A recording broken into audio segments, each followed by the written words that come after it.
Página de abertura.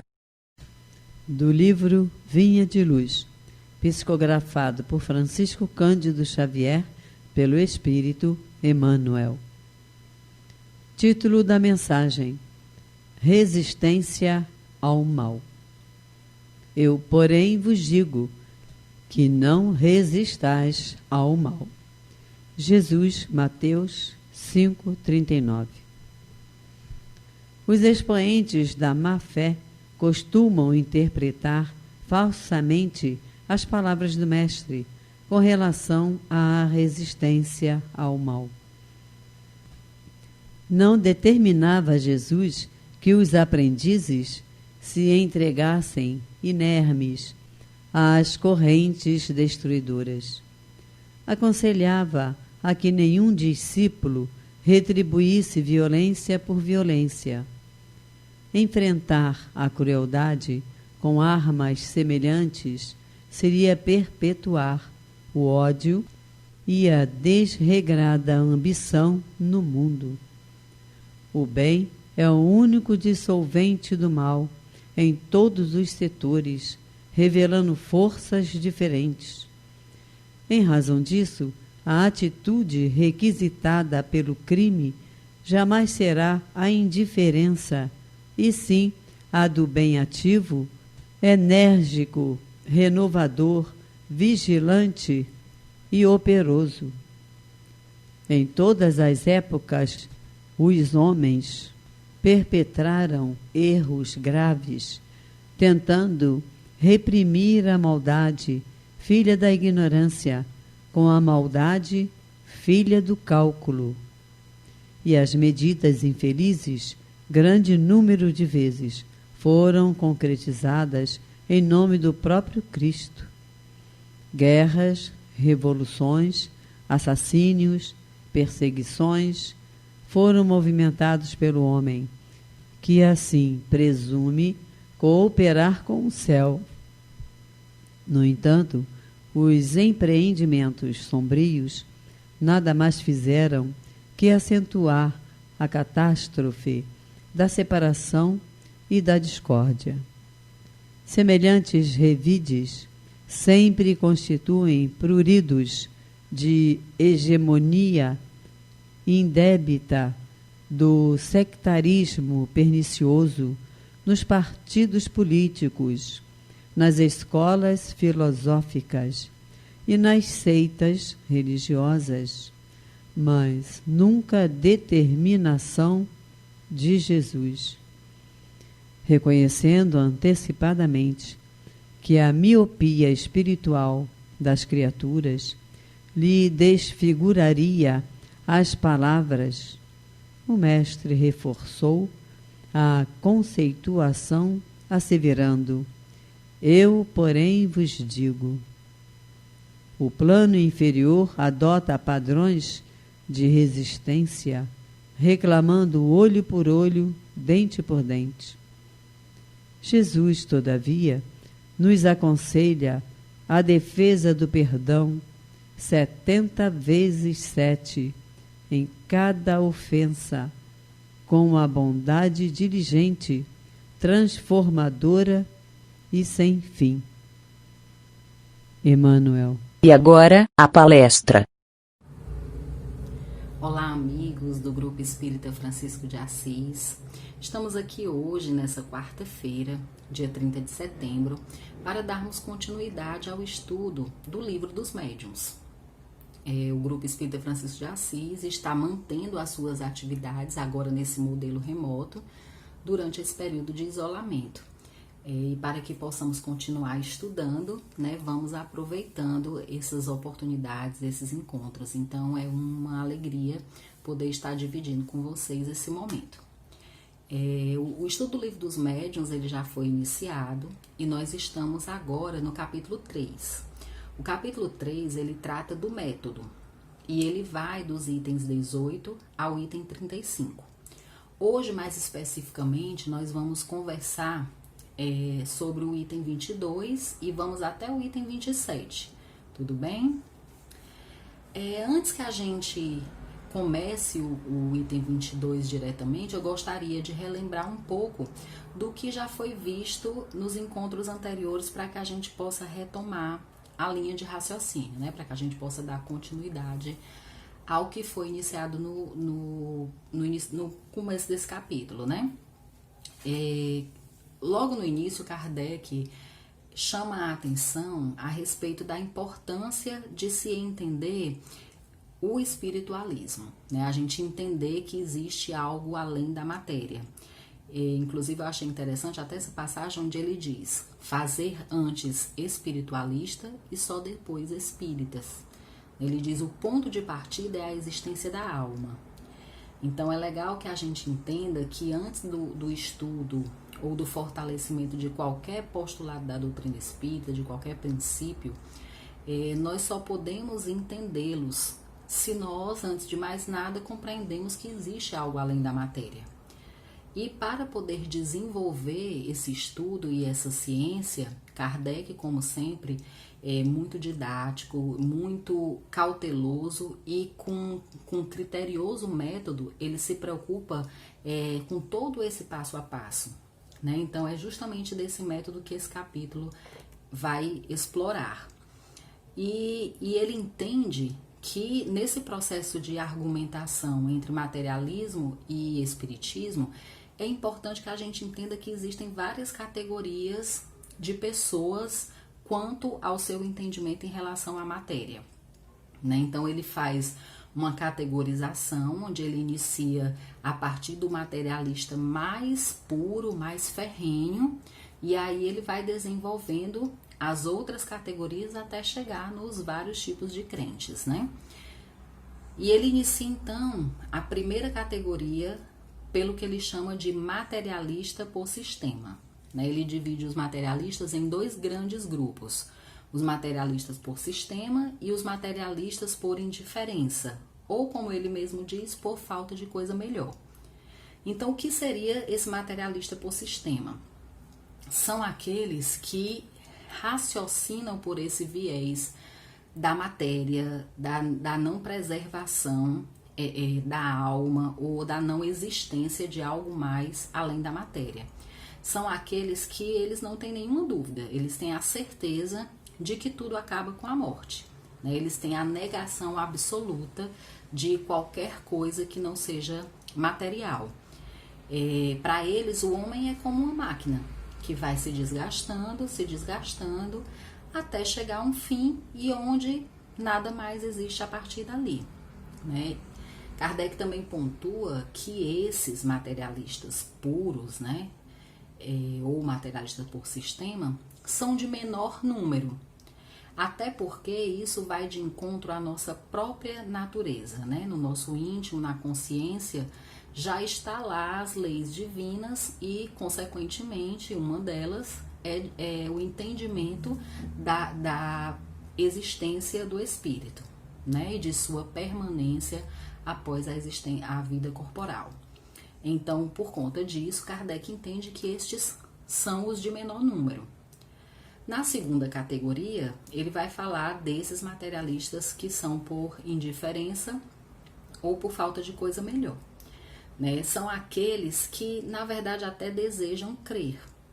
No entanto, não lhe foi apresentado ainda nada que atenda à sua exigência, à sua lógica. Então, eles não conseguem compreender e, portanto, se dizem não crentes, né? Então, não foi apresentado a ele de maneira coerente, eles até têm uma vaga intuição do futuro, né? Mas permanecem nesse estado de indiferença por não conseguirem entender de maneira clara como se processaria essa vida após a morte.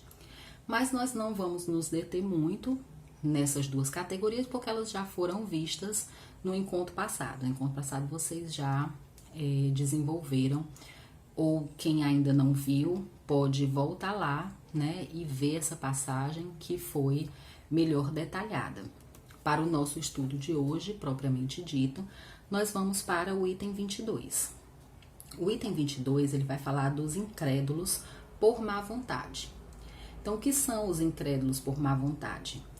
São aqueles que, na verdade, não são materialistas, até têm uma noção da existência da alma, mas admitir isso perturbaria os seus interesses, né? Ele teria ali suas paixões, seus interesses materiais afetados. Porque a partir do momento que nós entendemos que existe algo além da vida material, inevitavelmente nós temos uma postura diferente diante da vida, né? Eu passo a rever conceitos, eu passo a questionar o que eu estou fazendo com a minha existência, quais são os valores que eu estou dando. Então, para algumas pessoas, falar disso significaria ter que abrir mão de coisas que eles não estão preparados ou não desejam abrir mão nesse momento. Então, esses seriam os incrédulos por má vontade. São aqueles que ainda se comprazem na sua ambição, no seu egoísmo, na vaidade humana e que os deixam ainda nessa condição de descrentes, né? Não são propriamente incrédulos, mas preferem aderir a essa posição do que afetar os seus interesses pessoais. No item 23, Kardec segue dando mais categorias e a categoria que ele traz agora é a dos incrédulos por interesse ou má fé. Esses sabem o que deve pensar do espiritismo, ou seja, eles têm uma compreensão de que existe algo ali. Condenam por motivos de interesse pessoal. Então, na verdade, mesmo percebendo que existe algo além da matéria e que os postulados espíritas têm uma razão de ser, isso afeta de alguma maneira seus interesses. Então, mesmo sabendo, eles optam em perseguir ou negar, né? Esses ainda se encontram no quadro de opositores do espiritismo.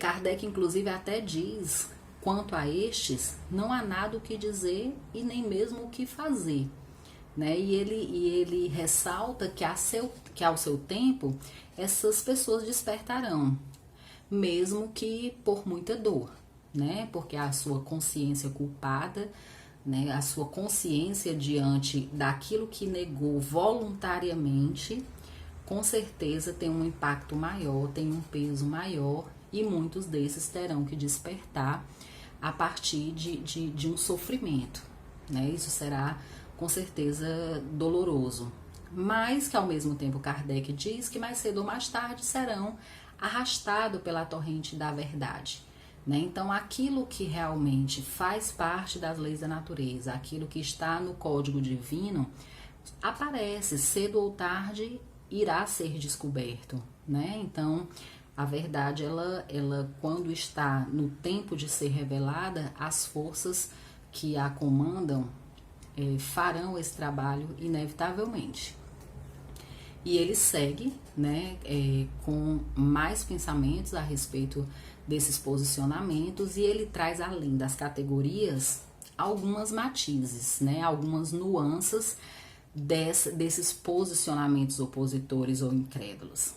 E ele fala que, dentre essas matizes, existem aqueles que são por pusilanimidade, né, que seriam aqueles que adotam essa posição por desânimo, por falta de energia, ou até mesmo falta de coragem de absorver essa verdade e se posicionar diante dela. Então, essa seria um dos motivadores, uma das nuances do posicionamento dos indivíduos ante as questões da matéria e do espírito. Ele fala também de uma matiz que ele chama de incrédulos por escrúpulos religiosos, né? Então, aqueles que receiam por estar, de alguma maneira, deixando de ter um posicionamento religioso ou afetando o seu posicionamento religioso. E isso não se justifica, porque a doutrina espírita ela tem a sua perspectiva filosófica, científica e sua perspectiva religiosa. Até porque no escopo mesmo da sua filosofia, ela traz uma ligação com Deus, né? Então a religião vem desse vocábulo religare, né? Que une a criatura ao Criador. Então toda a filosofia espírita e toda a ciência espírita, ela leva ao estreitamento desses laços da criatura com o Criador. Então, o seu aspecto religioso, ele é extremamente forte, a partir do momento também que ele nos convida a uma moral diferenciada, a uma postura diante da vida diferente. Então, não tem como dizermos que a doutrina espírita não tem seu viés de religiosidade. Um outro matiz citado por Kardec é o dos incrédulos por orgulho, né? Por orgulho, por espírito de contradição, por negligência, por leviandade, que são realmente aqueles que ainda trazem em si dificuldades imensas desse âmbito moral, né? Tem um forte orgulho e que entender que a vida continua, entender que existe um Deus também, né, acima dele, seria, de certa forma, você se sentir menor ante a grandiosidade do universo, né? Quando a gente entende que existe vida após a morte, a gente abre uma amplitude imensa do pensamento religioso, da ciência e da filosofia. Então, para o orgulhoso, isso é muito forte, é muito intenso, né? Dando continuidade às categorias, no item 25, Kardec vai falar dos incrédulos por decepção, que seriam aqueles que acreditaram em um momento e que foram enganados, tiveram uma confiança exagerada, né? É muito comum isso acontecer, principalmente quando se adota o espiritismo sem seriedade, né? Quando se evoca os espíritos ou quando se tem um contato com o mundo espiritual sem valores elevados. Quando você passa a entender que aquela comunicação é para atender, é para tirar suas dúvidas sobre o futuro, os meios de adivinhação, quando você entende o contato com a espiritualidade para fins que não são elevados.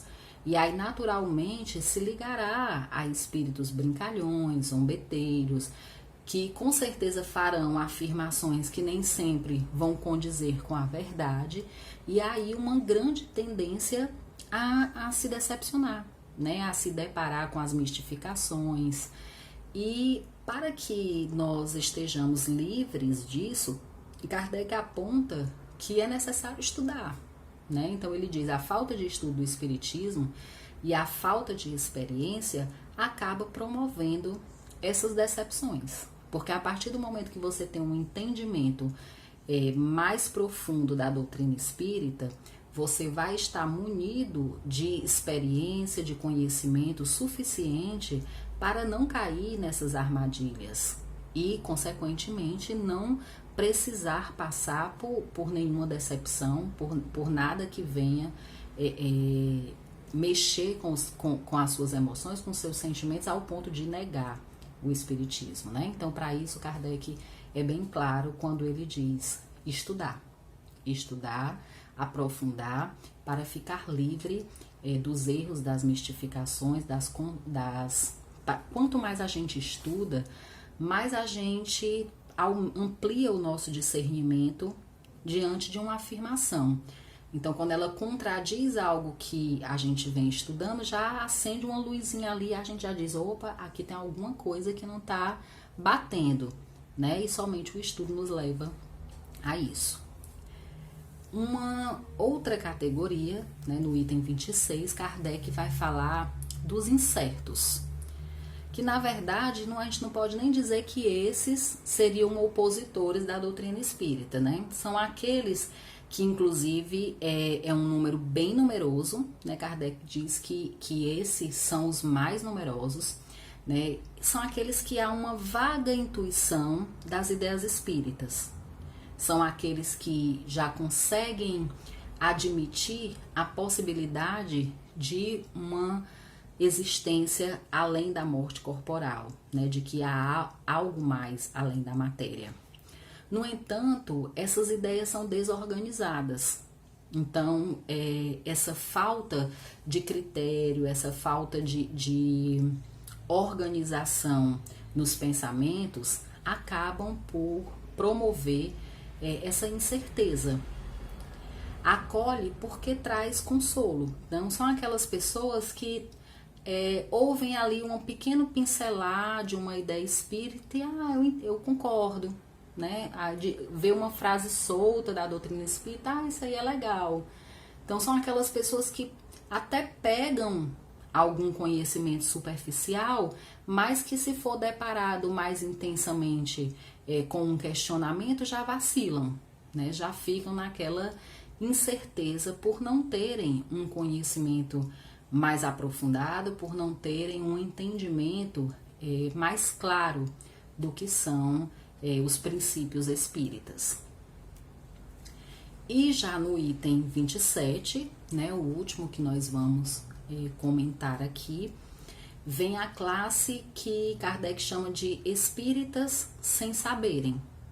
Né? São aqueles que, de alguma maneira, já traz de maneira inata conhecimentos da doutrina espírita, né, ou semelhantes ao da doutrina espírita. Eles não têm uma clareza de que isso é espiritismo, mas eles já defendem essas ideias. Nós vamos encontrar isso com bastante frequência entre escritores, filósofos, entre poetas, né? Então, muitos artistas na sua produção trazem muito desses pensamentos do contínuo da vida, muitos desses pensamentos de um ser superior ou de forças além da matéria, né? Muitos dos filósofos apontaram para a dualidade, né? Do corpo e alma, do que eles falavam alma, que a doutrina espírita já entende a alma como o espírito encarnado, né? E eles estavam falando realmente dos encarnados, né? Quando pensavam em algo que se tinha corpo e que tinha espírito. E Kardec aponta para esses que na verdade são crentes, apesar de não terem nunca tido contato com as ideias espíritas, apesar de nunca terem antes ouvido falar do espiritismo, mas que adotam uma postura que condiz com a doutrina espírita.